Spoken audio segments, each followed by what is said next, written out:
अखाड़ा में आपका एक बार फिर स्वागत है। चीन में इजरायली राजनयिक पर हमला हुआ है। इजरायल के विदेश मंत्रालय का कहना है कि बीजिंग में इजरायली दूतावास के एक कर्मचारी को हमले के बाद अस्पताल में भर्ती कराया गया। राजनयिक की हालत फिलहाल स्थिर है, ये अभी कहा गया है। और वहीं पर हमास की ओर से और भी आतंकी हमलों की आशंका जताई गई है। आज के दिन, शुक्रवार के दिन, नमाज के बाद हर जगह, कई जगह पर प्रदर्शन तो हो ही रहे हैं दुनिया में अलग अलग जगह, लेकिन हमास की तरफ से ताबड़तोड़ आतंकी हमले हो सकते हैं, ये भी आशंका जताई जा रही है फिलहाल। लेकिन ये बताया जा रहा है कि इस राजनयिक को चीन में, बीजिंग में चाकू से बार बार उस पर आक्रमण किया गया है, उसको घात लगाकर उस पर अटैक किया गया है और फिलहाल अस्पताल में वो भर्ती है, राजनयिक इजरायली मूल का, जिसको कि अभी उसकी हालत स्थिर बताई जा रही।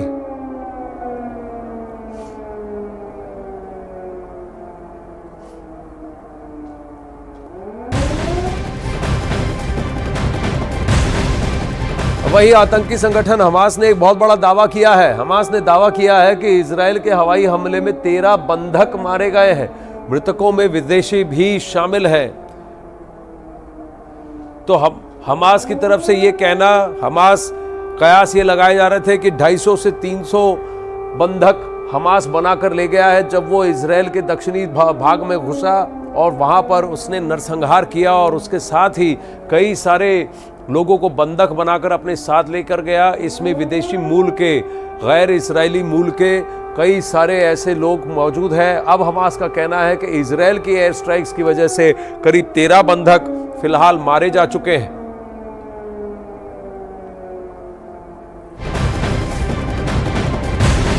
एक और बड़ी खबर इजरायल से आ रही है। अमेरिका ने कहा है कि इजरायल में 27 अमेरिकी नागरिकों की मौत हुई है, वहीं 14 अमेरिकी नागरिक अभी भी लापता हैं। दावा यह किया जा रहा है कि कई अमेरिकी नागरिक हमास की कैद में हैं।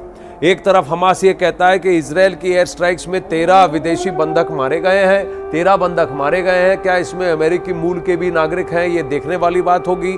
जो 27 अमेरिकी नागरिक मारे गए थे वो लियोर इलाके में किबुत्ज समुदाय के एक त्योहार में शरीक हुए थे, वहीं पर इनकी मौत हुई है जहां हमास ने बर्बरता दिखाई थी, नरसंहार किया था।